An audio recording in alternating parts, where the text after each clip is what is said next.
प्रयोगशाळेचे नाव राजीप शाळा धोनपाडा आहे. नमस्कार, माझे नाव गौरी राजेश कडोळे. मी आता 4थी मध्ये शिकत आहे. माझ्या शाळेचे नाव राजीप शाळा धोनपाडा आहे. आम्ही एक प्रयोग केलेला आहे. त्या प्रयोगाचे नाव आहे आपण श्वसन कसे करतो. आता मी तुम्हाला फुफ्फुसाबद्दल थोडी माहिती सांगणार आहे. फुफ्फुस हा आपल्या शरीराचा एक महत्त्वाचा अवयव आहे आणि वय वाढल्यावर त्याची क्षमता हळूहळू कमी होते. परंतु योग्य काळजी आणि साधे सोपे व्यायाम करून आपण आपले फुफ्फुस मजबूत ठेवू शकतो. आता मी तुम्हाला फुफ्फुसाबद्दल माहिती सांगितली आहे. आता मी तुम्हाला श्वसन कसे करतात याची माहिती सांगते.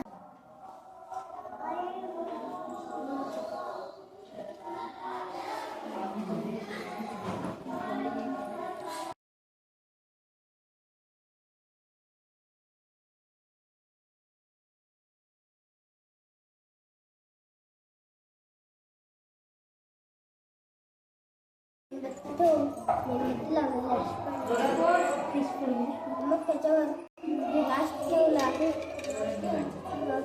मेणबत्ती हळूहळू विझेल आणि मग पाणी वरती चढेल. बघा,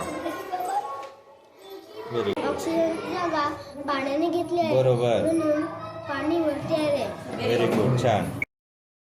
माझे नाव मल्हाराम भुईरे. मी आज तुम्हाला पाणी शुद्धीकरण याच्यावरून काही माहिती सांगणार आहे. ते तुम्ही ऐकून घ्या. हे बघा, माझ्याकडे हे खराब पाणी आहे. आता हे खराब पाणी इथे स्वच्छ पाणी होईल. हे बघा, हे मोठे दगड मोठ्या कचरा साईडला करतात, म्हणजे बाजूला करतात. आणि हे छोटा कचरा साईडला करतात. आणि कोळसा हे घाण वास साईडला करतो. आणि कापूस हा एक साफ पाणी तयार करणारा एक आहे.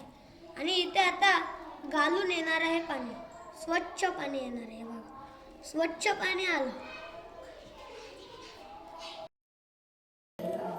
पाणी शुद्धीकरण झालं. किती स्वच्छ पाणी निघतं. आता बघा, या पाण्यात खूप कचरा आहे आणि या पाण्यात स्वच्छता आहे. बघा, किती तरी फरक आहे या पाण्यात.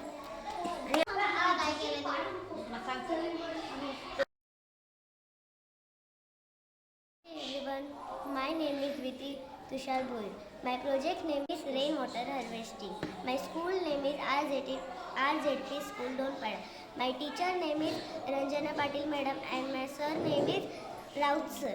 This model shows the process of rainwater harvesting. Rain falls from the clouds into the roof of the house. The rainwater is collected through pipes fixed on the roof.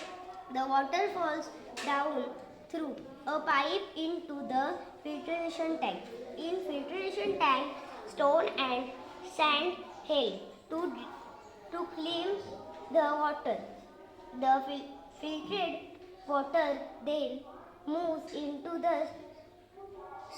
storage water tank. Storage water can be used for household purpose. Extra water is directed to the well to increase groundwater level. The water can also be used for garden, farm and maybe lake. Rainwater harvesting helps save water and prevents water scarcity. मी आज तुम्हाला पवन चक्क्याची माहिती देणार आहे. पवन चक्का हवेच्या सहाय्यामुळे गोल फिरतो. त्याच्यामुळे इलेक्ट्रिसिटीचा निर्माण होतो.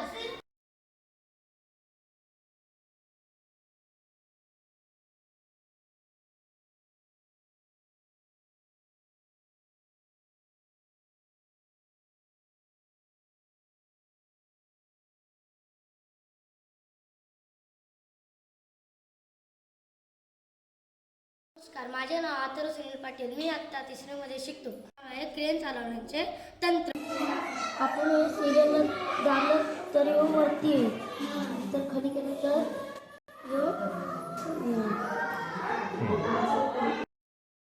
ऑफिस किंवा गाड्यांमधील धूळ, माती व कचरा साफ करण्याचे एक आधुनिक इलेक्ट्रॉनिक उपकरण आहे.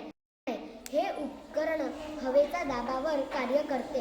फायदे: वेळ आणि ऊर्जेची बचत करते. झाडूच्या तुलनेत हे वेगाने व स्वच्छता करते.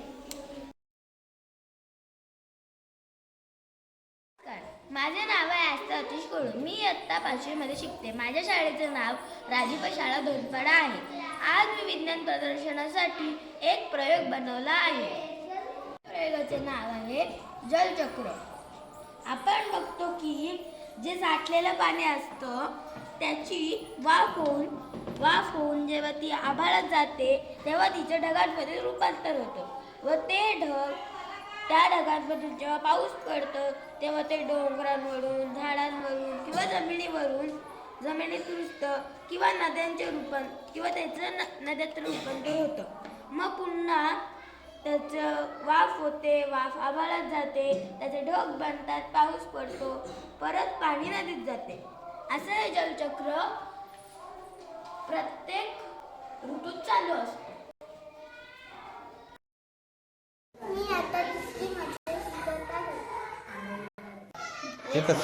एकच वापर. तुम्हाला ते बांधता येतंय?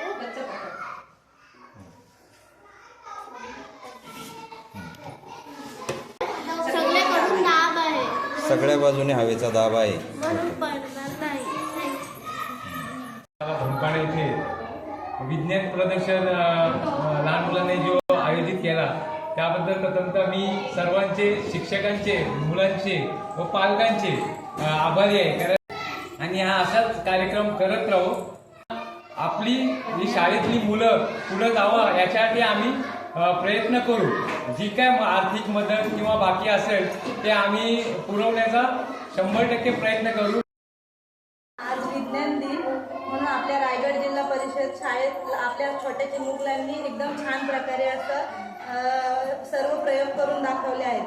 खरं तर एवढ्या लहान वयामध्ये मुलांनी विज्ञानाचं प्रदर्शन करणं हे खरंच खूप चांगली गोष्ट आहे आणि ते आपल्या शाळेतील शिक्षिका व सर यांनी मुलांकडून करून घेतलेलं आहे.